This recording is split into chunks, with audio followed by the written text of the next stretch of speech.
Está no ar o Prevcast UF, o podcast do projeto Prevquedas.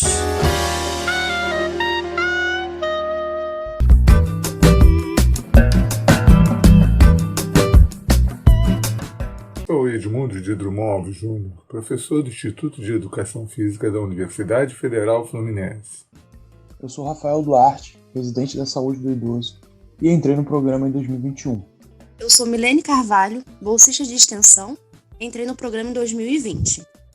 O processo natural do envelhecimento favorece o surgimento de alterações nos diferentes sistemas do nosso organismo, que resulta em uma progressiva diminuição em nossa reserva funcional, o que em condições normais não acarreta maiores problemas. Mas, em condições anormais de estresse, podem ocasionar desequilíbrio e incapacidade de readaptação do organismo, que pode ser manifestada por diferentes agravos ou doenças. Os idosos costumam apresentar sinais e sintomas relacionados à doença ou agravos de forma atípica, o que exige do profissional de saúde que irá atendê-lo uma maior observação e compreensão da necessidade de valorização da queixa da pessoa idosa.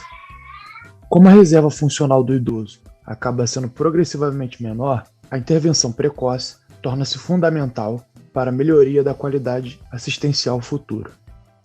A saúde e o bem-estar do idoso está estritamente relacionada com a sua funcionalidade global, que é a capacidade de cuidar de si mesmo e interagir socialmente.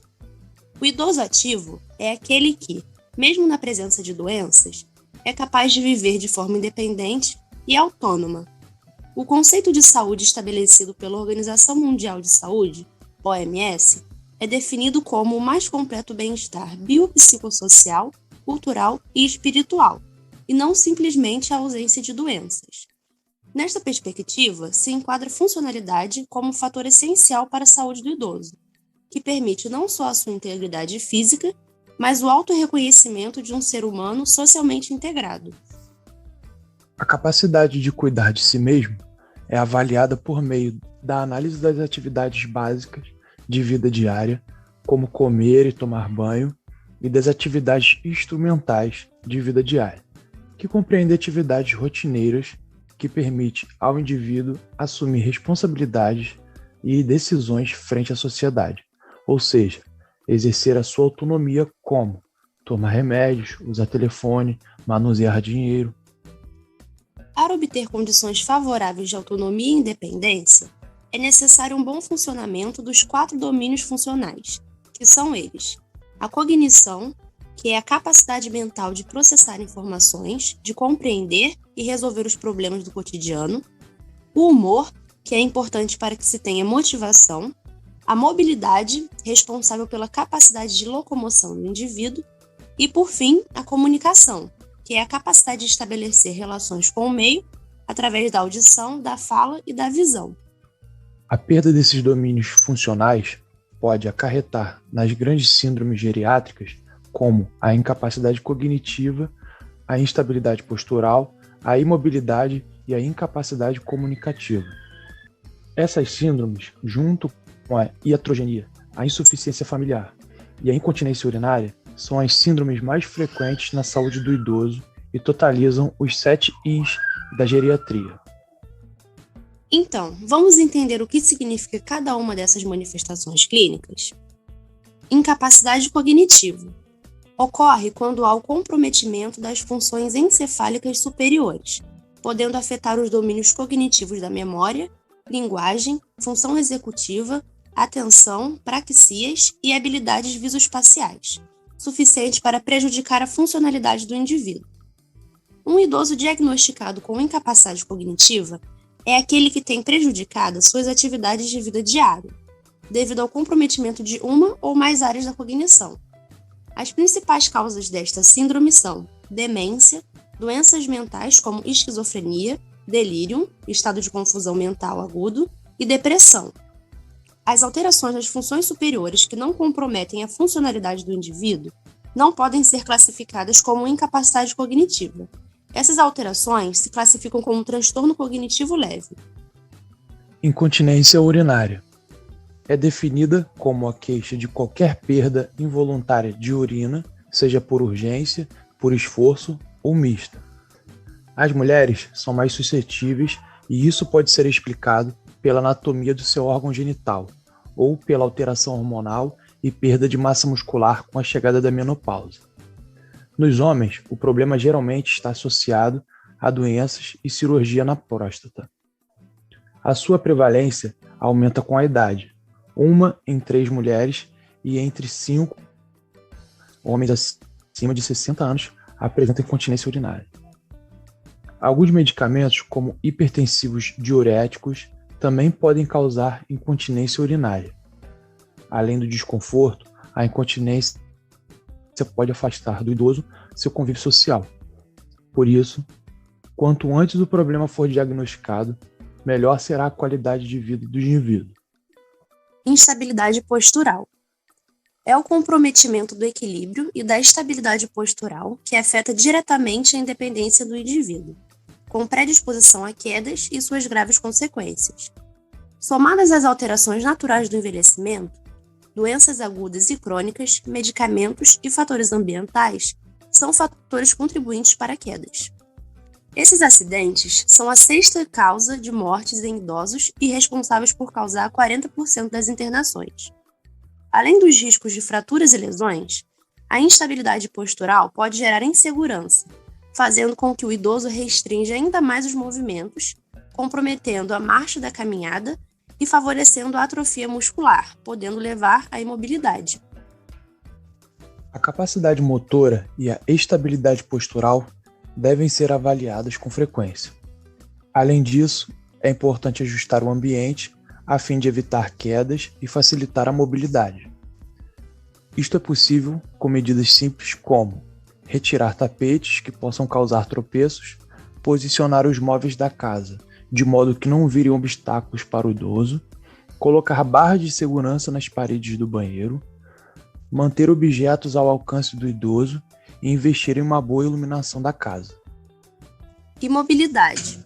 É a incapacidade de deslocamento sem auxílio de terceiros para os cuidados necessários para a vida diária, podendo o idoso estar restrito ao leito ou a uma cadeira de rodas. A imobilidade é multifatorial, envolvendo uma associação entre doenças prévias, aspectos psicológicos e sociais. O nível de gravidade pode variar de pessoa para pessoa, e os casos de imobilidade podem apresentar um avanço progressivo. O grau máximo de imobilidade, conhecido como imobilidade completa, torna o indivíduo completamente dependente por diversas causas: demência, trauma, sequela neurológica, e apresenta comprometimento progressivo de praticamente todos os sistemas orgânicos, déficit cognitivo, lesões por pressão, dificuldade de deglutição, dor crônica, contraturas. Incapacidade comunicativa. Está relacionada à habilidade de se comunicar, compreendida entre a linguagem, a audição, a motricidade oral e a voz. Ter as suas formas de se comunicar afetadas podem causar nos idosos um sentimento de frustração porque se sentem desconectados do mundo.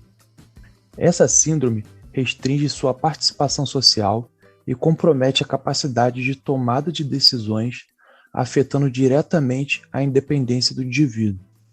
Quando a incapacidade comunicativa se estabelece, a tendência é que o idoso se isole socialmente por ter dificuldade de interagir com os demais, o que pode representar riscos psicológicos importantes. Iatrogenia. É todo efeito adverso indesejável decorrente do uso de um medicamento ou procedimento prescrito e que causa prejuízo para a saúde da pessoa. Em idosos, o risco de iatrogenia é maior, tendo em vista a polifarmácia, excesso de medicamentos, e suscetibilidade aos efeitos colaterais. Idosos podem apresentar quedas, confusão mental aguda ou perda de memória progressiva, tontura e muitos outros efeitos adversos decorrentes de medicações potencialmente inapropriadas para idosos, impactando na funcionalidade e na qualidade de vida. Outros aspectos da iatrogenia são sobre a inabilidade do profissional de saúde de se comunicar com o paciente e com a família ou acompanhante.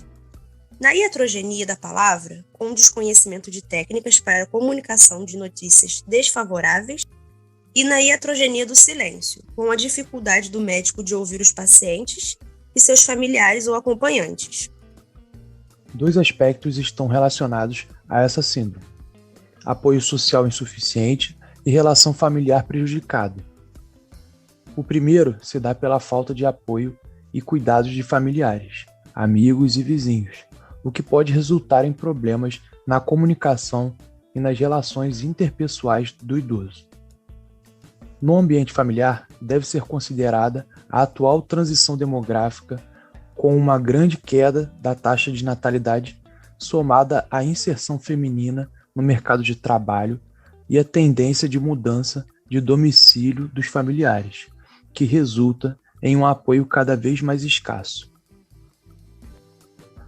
Os idosos com insuficiência familiar geralmente queixam-se de falta de atenção da família, apresentam sinais de descuido com a saúde e aparência, além de sinais de ansiedade e possivelmente depressão. Devido às particularidades do envelhecimento, as síndromes geriátricas são uma mistura complexa de doenças e de condições fisiológicas, que tornam o idoso mais vulnerável a complicações. Daí a importância do olhar integral e individualizado. O idoso deve ser atendido em suas necessidades biopsicossociais, identificando-se as necessidades funcionais, mentais, físicas e sociais, e relacionando-as a possíveis síndromes geriátricas. É fundamental que os profissionais da área da saúde tenham conhecimento das particularidades inerentes aos idosos e ao processo de envelhecimento, para que os sintomas e sinais característicos do surgimento de uma síndrome geriátrica sejam previamente diagnosticados, proporcionando programas terapêuticos desde a promoção, prevenção, tratamento e reabilitação. Ainda que convivam com doenças crônicas e outros reveses, é possível manter a independência e a autonomia dos idosos. Por isso, contar com especialistas que compreendam as particularidades das síndromes geriátricas é muito importante nesse processo. Na descrição do episódio, você encontra as referências que serviram de base em nossa pesquisa, caso queira se aprofundar nesse tema. Nos comentários desse episódio do YouTube, conte pra gente o que achou do episódio. Obrigado por estar com a gente. Fiquem todos bem e se cuidem. Obrigado por ter nos ouvido até aqui e até a próxima. Esse episódio foi apresentado por Milene Carvalho e Rafael Duarte. Nosso roteiro foi escrito por Mariana Lobo, Márcia de Souza, Maria Fernanda Moreira e Pablo Garcia. A identidade visual foi feita por Nicole Freitas. A edição de áudio por Letícia Dalcero. Quem cuida das nossas redes sociais é a Nicole Freitas com a Milene Carvalho. O coordenador e idealizador do programa Preve Quedas, professor doutor Edmundo de Drummond Alves Júnior.